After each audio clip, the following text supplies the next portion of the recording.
नमस्कार, आप देख रहे हैं मेरा देश मेरा प्रदेश। मैं आपके साथ हार्दिक दवे और बुलेटिन की शुरुआत करते हैं आज की एक बड़ी खबर के साथ। हेरिटेज निगम मेयर मुनेश गुर्जर को हाईकोर्ट से बड़ी राहत मिली है। हाईकोर्ट ने मुनेश को निलंबित करने के आदेश को रद्द कर दिया है। साथ ही प्रारंभिक जांच भी फिर से करने के आदेश दिए हैं। आपको बता दें कि उन्हें एक बार नहीं बल्कि दूसरी बार निलंबित किए जाने का आदेश रद्द हुआ है। पिछली बार के आदेश को राज्य सरकार ने वापस ले लिया था, लेकिन ये दूसरा आदेश है जिसे हाईकोर्ट ने रद्द किया है। दर्शकों की समझ के लिए आपको पूरा केस भी समझाएंगे। और जस्टिस अनूप ढंड ने ये आदेश दिए हैं, उन्हीं की बेंच ने आदेश दिया है। मुनेश गुर्जर की याचिका पर यह आदेश जारी हुआ है। एक बड़ी राहत उन्हें मिली है। मुनेश ने 22 सितंबर के निलंबन के आदेश को हाईकोर्ट में चुनौती दी थी और उनकी इस चुनौती पर सुनवाई करते हुए हाईकोर्ट जस्टिस की ओर से फैसला आया है कि उन्होंने इस निलंबन के आदेश को फिलहाल रद्द कर दिया है। आपको बता दें, हेरिटेज निगम की मेयर मुनेश गुर्जर को इससे पहले एक बार निलंबित किया गया था। राज्य सरकार की ओर से वो आदेश आए थे, लेकिन फिर निलंबन को वापस ले लिया गया। जब दोबारा निलंबन की बात आई, तब उस निलंबन को चुनौती देते हुए मुनेश गुर्जर पहुंच गई हाईकोर्ट और उसके बाद कोर्ट में लंबी सुनवाई के बाद जाकर के, इससे पहले हम आपको ये खबर बता चुके हैं कि जस्टिस अनूप ढंड ने अपने आदेश को सुरक्षित रख लिया था, अपने फैसले को सुरक्षित रख लिया था। लेकिन बाद में आज जाकर के इस फैसले को सुनाया गया है और इस फैसले को सार्वजनिक किया गया है, जहां पर निलंबन के आदेश को रद्द कर दिया गया है। और मेरे सहयोगी दीपक मेरे साथ लगातार जुड़े हुए हैं। दीपक का रुख कर लेते हैं। दीपक, इससे पहले भी आपसे जुड़े थे इसी खबर पर, जब जस्टिस अनूप ढंड ने आदेश को, उनके फैसले को सुरक्षित रखा था। आज यह फैसला सार्वजनिक हुआ है, इसका क्या इंपैक्ट देख रहे हैं आप ग्राउंड पर? देखिए, 4 अगस्त 2023 का वो दिन था जब मुनेश गुर्जर के पति सुशील गुर्जर को पट्टा जारी करने की एवज में उनके घर से एसीबी ने गिरफ्तार किया था। और 5 अगस्त 2023 का वो दिन था जब मुनेश गुर्जर को राज्य सरकार ने निलंबित कर दिया था। राज्य सरकार ने जब निलंबित किया तो उन्होंने उस आदेश को, निलंबन के आदेश को हाईकोर्ट में मुनेश गुर्जर ने यहाँ पर चुनौती दी और कहा कि जो प्रक्रिया राज्य सरकार ने अपनाई है वो गलत अपनाई है। उनको पहले नोटिस जारी करना चाहिए था, उसके बाद उनका निलंबन करना चाहिए था। देखिए उसके बाद में हाईकोर्ट में सुनवाई हुई, मुनेश गुर्जर को राहत मिली। और मुनेश गुर्जर को राहत मिलने के साथ में सबसे पहले वो मंदिर में ढोकने गई थी और उसके बाद में वो घर पहुंची और उसके बाद अपनी कुर्सी संभाली थी। लेकिन फिर से जब हाईकोर्ट ने जब उनका जो निलंबन प्रक्रिया के राज्य सरकार को कहा कि आप पूरी प्रक्रिया को अपनाते हुए फ्रेश ऑर्डर निकालिए, तो फिर से 22 तारीख का वो दिन था, सितंबर का दिन था, जब मुनेश गुर्जर को फिर से नोटिस देकर उनसे जवाब मांगा और फिर से उनका निलंबन किया। उसको 26 सितंबर 2023 को मुनेश गुर्जर ने राज्य सरकार के निलंबन आदेश को हाईकोर्ट में चुनौती दी। और अभी 3 दिन पहले उनकी पूरी दीपक हमारे साथ विधानसभा का चुनाव लड़ रहे आर तिवारी जी जुड़ गए हैं। सीधे आप चाहें तो उनसे भी सवाल ले सकते हैं, क्योंकि वो जयपुर की राजनीति में काफी पैंठ रखते हैं। आप सीधे उनसे बात कर सकते हैं। स्वागत है तिवारी जी आपका। जी जी। दीपक, ओवर टू यू।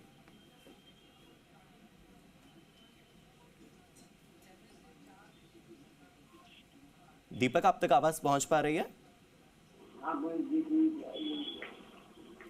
दीपक से संपर्क नहीं हो पा रहा है, लेकिन आर तिवारी जी हमारे साथ जुड़ गए हैं, तो सीधे उनसे यही जानने की कोशिश करते हैं कि तिवारी जी, मुनेश गुर्जर को निलंबित करने का आदेश जारी हुआ था और इस निलंबन के आदेश को चुनौती देते हुए एक विवाद हुआ उनका, कह सकते हैं कि एसीबी प्रकरण था और दूसरा प्रकरण था एडिशनल कमिश्नर राजेंद्र वर्मा के साथ में हाथापाई, कथित हाथापाई, जिसका वीडियो भी हुआ, जिसकी उन्होंने सरकार को शिकायत भी की। और सरकार को शिकायत करने के साथ उन्होंने एफआईआर भी दर्ज कराई। और 5 महीने का समय बीतने के बाद भी, हालांकि वो जांच ज़्यादा आगे तक नहीं बढ़ पाई है, लेकिन इतना है कि पट्टा जारी करने के एवज में दीपक आप तक अगर आवाज पहुंच पा रही हो तो आर तिवारी जी हमारे साथ जुड़े हुए हैं फोन लाइन पर, आप उनसे सवाल ले सकते हैं। दीपक, चुनौती दी, आवाज पहुंच पा रही है? पर बैठी, फिर उनको 22 सितंबर को निलंबित किया। और दीपक, अगर आप तक आवाज पहुंच पा रही हो तो आपको मैं फिर से बता दूं, आर तिवारी जी हमारे साथ जुड़े हैं। तिवारी जी, मेरा सवाल आपसे यही था कि मुनेश गुर्जर को 22 सितंबर के निलंबन के आदेश को चुनौती जब उन्होंने दी तो हाईकोर्ट से बड़ी राहत मिली है।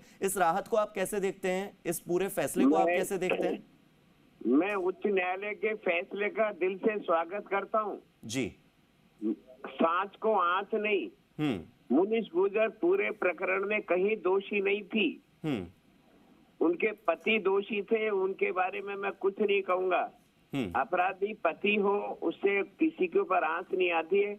मैंने ये भी कहा था, उस समय भी कहा था मुनीश निर्दोष है। अगर उनके परिवार में कोई बेईमान है तो उनको पकड़ा गया था, उनके पति को, उनके ऊपर मुकदमा चल रहा है, और वो भी कुछ पहले निलंबन हुआ तो वो कुछ साक्ष्य के अभाव में हुआ था। लेकिन मैं आज हाईकोर्ट के निर्णय का मैं दिल से, उच्च न्यायालय के न्यायाधीशों का मैं दिल से शुक्रिया अदा करता हूँ कि उन्होंने सांस को आंच नहीं, सच्चाई की जीत है।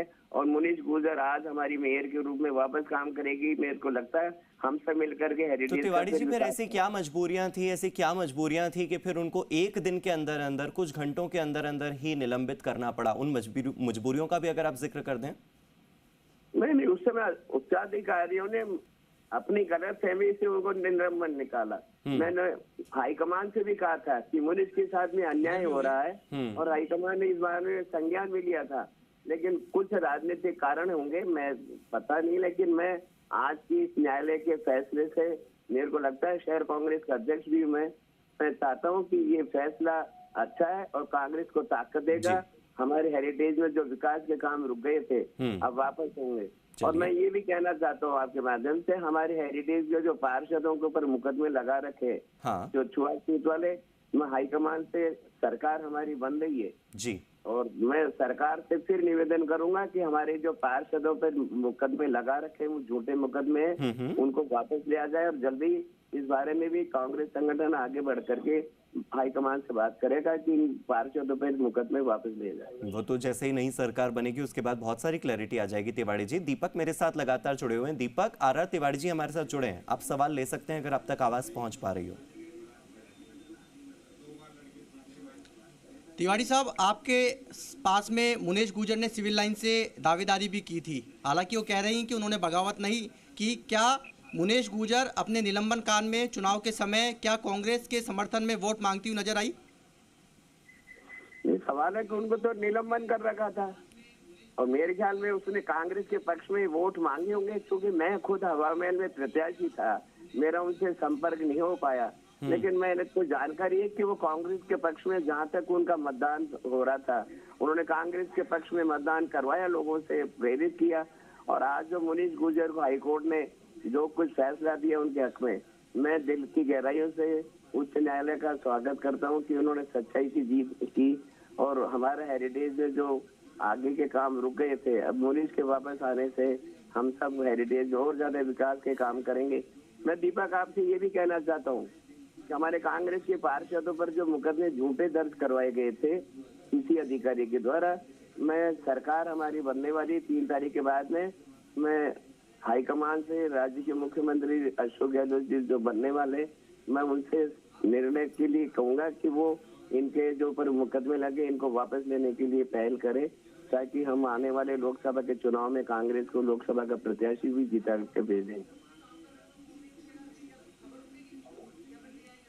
लेकिन आर तिवारी जी, जब राजेंद्र वर्मा ने उनके खिलाफ एफआईआर और शिकायत राज्य सरकार को दी और राजेंद्र वर्मा को हटाने के लिए मुनेश गुर्जर अपने समर्थित पार्षदों के साथ में धरने पर बैठी, फिर भी मुनेश गुर्जर को सिर्फ और सिर्फ आश्वासन मिला, आश्वासन पे के बूते वो धरने से उठ गई, लेकिन अधिकारी पर ना तो एक्शन हुआ और ना ही कोई कार्रवाई हुई। तो क्या सरकार में उनकी नहीं सुनी जा रही थी? मैं आपसे कह रहा हूँ दीपक, तत्कालिक परिस्थितियां अलग थी, मैं उसके बारे में जाना नहीं चाहता हूँ। अब नई परिस्थिति में नई सरकार की मुखिया चौथी बार अशोक गहलोत जननायक बनने वाले हैं, और मैं पूरी ताकत के साथ में उनसे निवेदन करूंगा कि ये जो हमारे पार्षदों पर मुकदमे हैं, ये झूठे मुकदमे हैं, किसी ने किसी के साथ में कोई गलत व्यवहार नहीं किया। अगर मुनीश गुर्जर अपने पार्षदों के हक के लिए तो लड़ रही थी, वो केवल उनको बीट के अधिकारी तो मांग रहे थे, और जब बीट का काम नहीं हो रहा था तो मुनीश चूंकि कप्तान थी पार्षदों की, मेयर अपने पार्षदों की कप्तान होती है, तो मेयर ने अपने कप्तानी के लिए उनके साथ में बैठना कोई गुनाह नहीं है। लोकतंत्र में नेता अपने कार्यकर्ताओं के लिए लड़ाई लड़ता है, तो मुनीश ने भी अपने पार्षदों के लिए लड़ाई लड़ी, उसी चक्कर में इनके ऊपर मुकदमे बनाए गए। ये उस समय की परिस्थितियां थी, लेकिन अब परिस्थितियां बदल रही है, और मैं निवेदन करना चाहूंगा हाईकमान से भी कि हमारे पार्षदों पर सभी मुकदमे वापस दिए जाए। कप्तान तो वो थी, लेकिन टीम नजर नहीं आ रही थी उनके पीछे धरने में भी।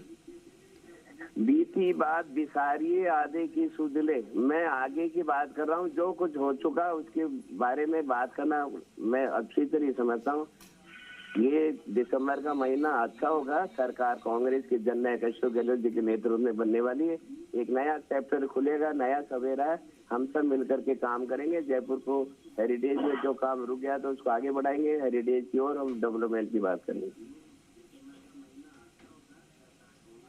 आर तिवारी जी, 3 साल आपकी सरकार के अंदर वो मेयर बनी।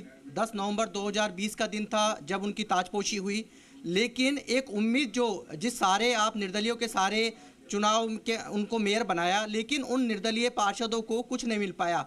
ना आपके चेयरमैन बने, साथ में आपकी जब निलंबन जब मेयर थी मुनेश गुर्जर, तो आप अस्थायी तौर पे कार्रवाई तौर पर भी मेयर नहीं बना पाए।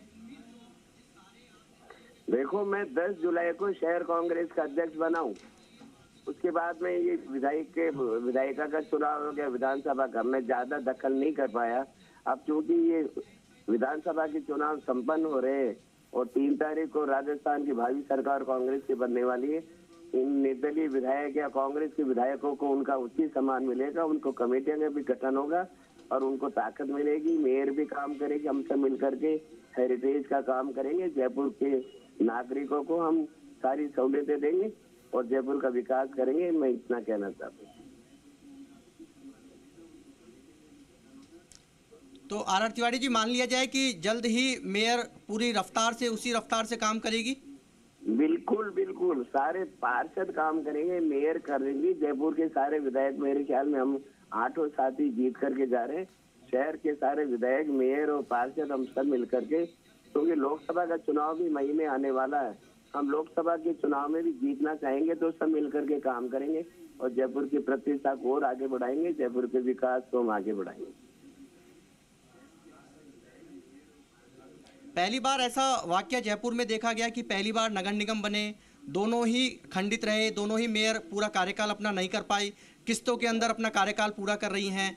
तो क्या माना जाए, और पहला ऐसा मसला है जब कांग्रेस की सरकार होते हुए कांग्रेस की मेयर को निलंबित किया और आपको चैलेंज भी किया उन्होंने।